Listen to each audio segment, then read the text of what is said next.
A U.S. Army Sergeant had missed 5,475 days of his daughter's life. He missed her first words, her first steps, the night she cried for him at 4 years old, and there was no one on the other end of the line.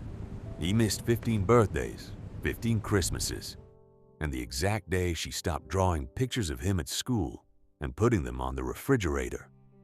He missed the first time she got her heart broken. The night Dana sat alone in the hospital when Lily had her appendix out at age 9. He missed the first day of middle school, the first day of high school, and every single morning in between where a little girl woke up and looked at a photograph instead of a father. 25 other soldiers from his unit came home in those 15 years. Some came back to wives who had moved on. Some came back to children who called another man dad. Some came back to empty houses and full bottles. Marcus Webb came back to none of that, because Marcus Webb did not come back. Not for her first words, not for her first steps, not for a single birthday or Christmas or ordinary Tuesday that every other father takes for granted. He stayed in the war, tour after tour, extension after extension, mission after mission. While his daughter grew from a 3-year-old pressing her hand against a car window into a young woman who learned to stop pressing her hand against anything at all. Then came the shrapnel. Then came the discharge papers. Then came the moment in a field hospital in Afghanistan where Sergeant Marcus Webb did the math on a paper napkin and realized his daughter was 17 years old and he did not know the sound of her voice. Graduation was in 8 months. He had one chance to walk back into her life or prove every fear she ever had about him right. He chose the graduation field. But sitting in the parking lot of Jefferson High School and watching families stream through the gates with their flowers and their cameras and their whole ordinary beautiful lives, Marcus realized something that stopped his breath completely. What if he walked in there and she looked right through him? Before we go any further, we want to take a moment right here. If you have a parent, a sibling, a spouse, or a child who is currently serving or has ever served in the military, drop their name in the comments right now. Their branch, how long they served. We want this comment section to be a wall of honor today for every person who put on a uniform and every family who waited at home. And if this story already has you feeling something, hit that like button now. Subscribe so you never miss a story like this one, and share it with someone who needs to hear it today. Now, let us go back to the beginning. Atlanta, Georgia, June 2005. The morning was already hot, the kind of southern heat that sits on your chest before you even step outside. Marcus Webb knelt on the front porch in his ACU uniform and looked at his daughter, 3 years old, 2 afro puffs, a purple shirt with a butterfly on it. She did not understand why Daddy had his soldier clothes on. She just knew something was wrong because Mama's eyes were red. He took her small hand in both of his. "Daddy's coming back," he said. "I promise you." Lily touched the patch on his shoulder like she was memorizing it. Dana stood in the doorway and said nothing because there was nothing to say. The transport van pulled up at 700 exactly. Marcus stood, picked up his duffel, walked to the van without turning around, because if he turned around, he would not go. Lily pressed her hand against the window the entire way down the street. Afghanistan was not one thing. It was 7 years of things. It was dust that got into everything. Your boots, your teeth, your sleep. Let's move!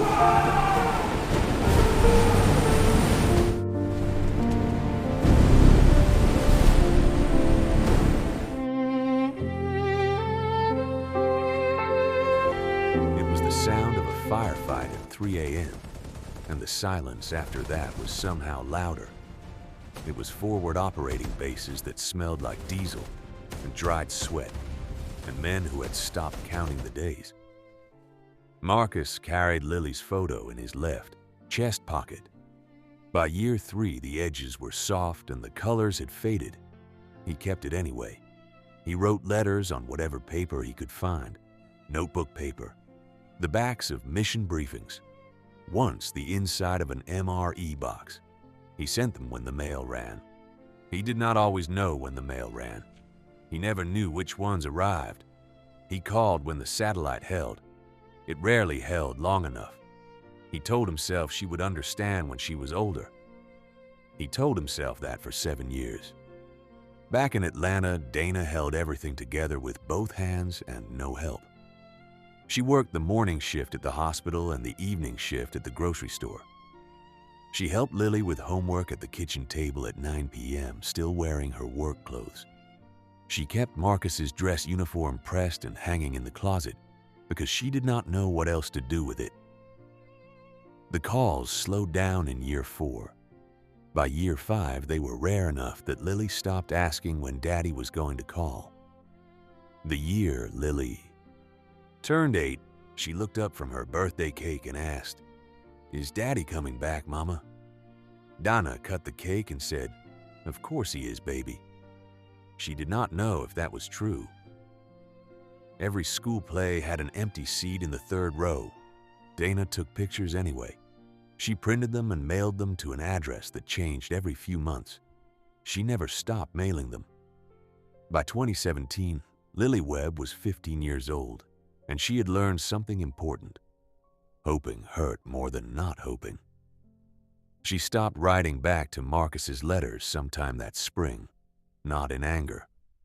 Not because she hated him, but because every letter she sent was a small piece of herself handed to someone who might not catch it.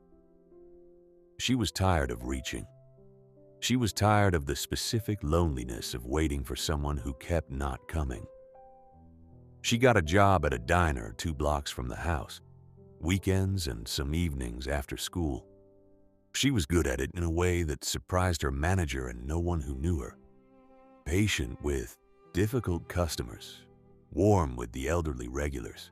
She remembered how people took their coffee without being told twice. She had become someone remarkable. Marcus had missed every single day of it.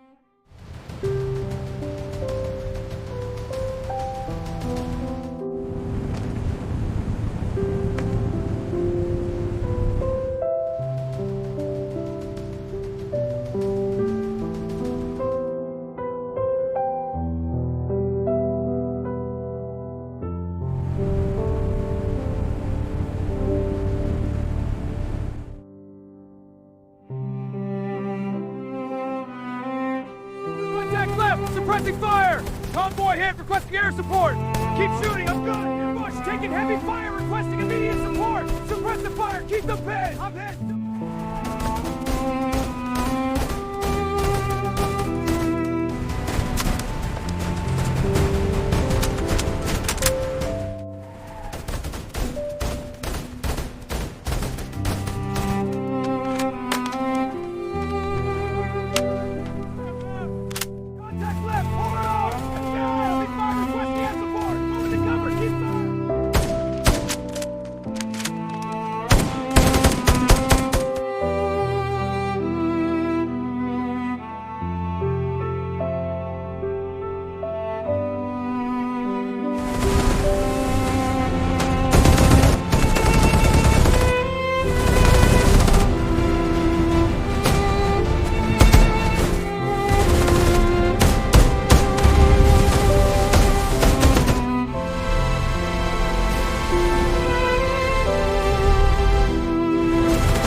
Convoy bands! Hostile spotted! 300 meters! Engaging now! Confirm!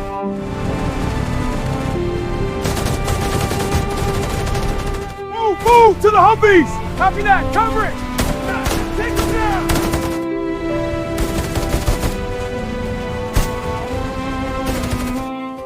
Shrapnel hit him on a Tuesday in March 2019. left shoulder, close range, during a patrol that was supposed to be routine. Nothing in 14 years had been routine. He woke up in the field hospital to fluorescent lights and the sound of someone else's monitor beeping.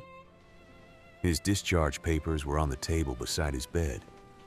His commanding officer had signed them the same day. His body had finally made the decision his mind kept refusing to make. No next mission, no extension, no war to return to.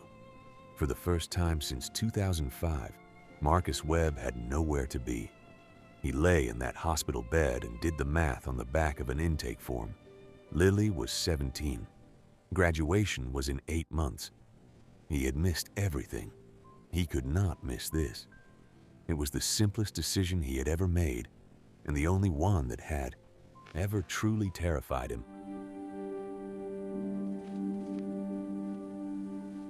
We all have someone this war takes. Yeah, but we keep going. He drove into Atlanta on a Thursday morning in his Army uniform with a duffel bag and no plan. He did not call ahead. He did not know if he would be welcome. He was not sure he deserved to find out. He drove past the house on Clement Street first. The green door was the same color, same porch, same mailbox with Webb still on the side. There was a car in the driveway he did not recognize, and that stopped him in a way the shrapnel had not. He parked down the street and sat there for 47 minutes. Then he drove away. That evening, he found the diner, waited in the parking lot until the dinner shift ended, watched Lily come out in her uniform, hair up, bag on one shoulder, walking like someone who had somewhere to be. He followed her home from 2 blocks back, a decorated combat veteran running reconnaissance on his own daughter. He was not proud of it.